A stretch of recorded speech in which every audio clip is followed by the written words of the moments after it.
Hindi ako landing! Hindi na mga natatalunan na! Hindi ako!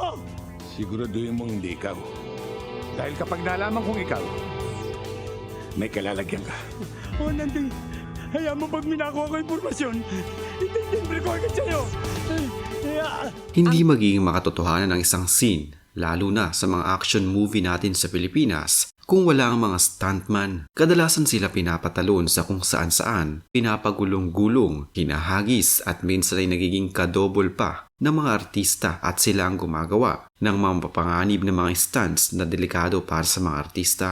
Sabi nga ng ilang mga stuntman, halos ibigay nila ang kanilang buhay maging makatotohanan lamang ang kanilang ginagawang stunt. Dito sa Pilipinas, marahil ay pamilyar ang marami sa mukhang ito. Siya kasi ang kadalasan ng sumasalo ng mga suntok, sipa at sampal ng mga bida sa isang pelikula. Sa tuwing nasa eksena na siya, tiyak na alam mo na ang mga susunod na mangyayari. Bugbog ang malala lalo na kung ka-eksena niya ang nag-iisang daking na si Fernando Poe Jr. Siya si Telly Babasa, ang taong nabubuhay sa suntok at sipa noon. Sa kanyang mga galawan ay mas lalong umiinit ang mainit ng bakbakan sa isang eksena sa pelikula. Nagkaroon siya ng fight scene kasama ang nag-iisang daking of Philippine movie, ang yumaong si Fernando Poe Jr. Sa bawat suntok ng kilalang action star kay Telly ay mayroong katumbas na 5,000 pesos na bayad sa kanya. Nagsimula naman sa showbiz si Telly noong siya ay 21 taong gulang pa lamang. Kahit isang karatista sa tunay na buhay, hindi pa rin niya ginawang biro ang pagiging kontrabida dahil lagi raw may nakaambang panganib ang bawat karakter na kanyang ginagampanan. Ayon sa kanya, bilang isang stuntman na walang dialogue, kailangan umanong maipakita pa rin sa mga manonood na nasasaktan siya, nahihirapan at nagagalit. Kailangan mong ipakita na nasasaktan ka sa suntok ng bida. Ayon naman sa fight director at stuntman na si John Lapid, ginagawa raw ang fight choreography upang maiwasan ang sakitan sa mismong eksena. Mayroong mga paraan din daw upang maging makatotohanan ang mga labanan nang walang nadidisgrasya. Hindi na mapilang ang mga nakatrabahong action stars at icon sa local showbiz ng veteranong kontrabida na si Telly Babasa sa maraming taon niya sa showbiz. Si Telly na 78 taong gulang na ngayon ay pamilyar dahil lagi siyang gumaganap, nagun at nakikipagbugbugan sa mga bida sa action movies ng Pilipinas mula dekada 70 hanggang early years ng 2000. Marahil hindi lahat ay kilala ang kanyang pangalan pero isa siyang familiar face sa action genre. Tawag sa kagaya niya ay kontrabida, gun at stuntman.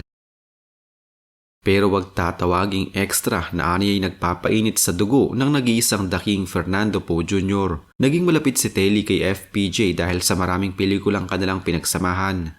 Kadalasan ay gumaganap si Telly Babasa bilang isa sa mga gun sa action movies.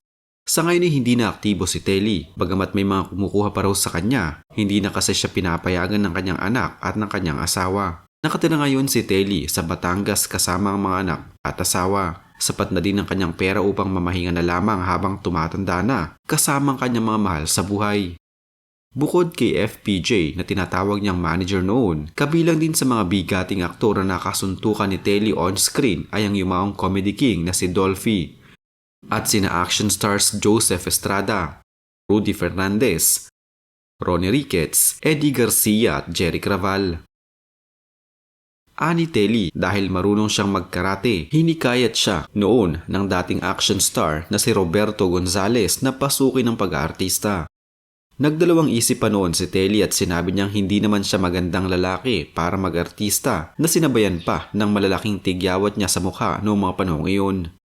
Nagsimula raw siya noon sa mga pelikula bilang stuntman. Pagbabalik tanaw ni Telly, ang big star na una niyang nakasama sa pelikula ay si Dolphy noong dekada 70. Nagsisimula pa lamang noon si Telly sa mundo ng showbiz. Naibahagi rin ni Telly ang magandang karanasan niya kay FPJ. Matapos unang makatrabaho si FPJ sa isang pelikula, nag-out of the country trip si Telly at sa kanyang pagbalik ay dinalhan niya ng pasalubong si The King na ikinatuwa naman ng veteranong artista. Bukod sa pagiging kontrabida, binibigyan daw siya noon ni FPJ ng iba pang mga trabaho. Hanga rin si Telly sa magandang trato ni FPJ sa mga katulad niyang hindi bida sa mga pelikula. Kwento pa niya noon, ayaw daw umano ni The King na tinatawag ang mga kagaya ni Telly bilang extra dahil talent umano ang dapat itawag sa kanila. Dugtong pa ni Telly, tinitiyak noon ni FPJ na pareho ang pagkain kinakain ng mga bida sa pelikula at talents sa pelikula. Hindi raw niya malilimutan nang ipatigil ni FPJ ang pagsushooting at nakipagpulong sa film producers nang malaman niyang iba ang kinakain ng mga talent at mga bida. Ibinahagi ni Telly kung paano gawin ang action scenes noon kasama ang action stars. Pinag-iisipan daw nilang maigi para magmukhang makatotohanan ng action scenes. Mahusay umano sa mga routine sina The King at Lito Lapid. Sinasabihan daw siya ni FPJ noon na ilayo ang mukha nito pag suntukan sa eksena at baka matamaan ito. Pabirong sagot ni Telly na okay lang daw na masuntok siya basta may bayad. Ani Telly, kapag hindi sinasadyang natamaan ni Fernando Poe Jr. ang isang goon sa fight scenes, binibigyan ito ng 5,000 pesos.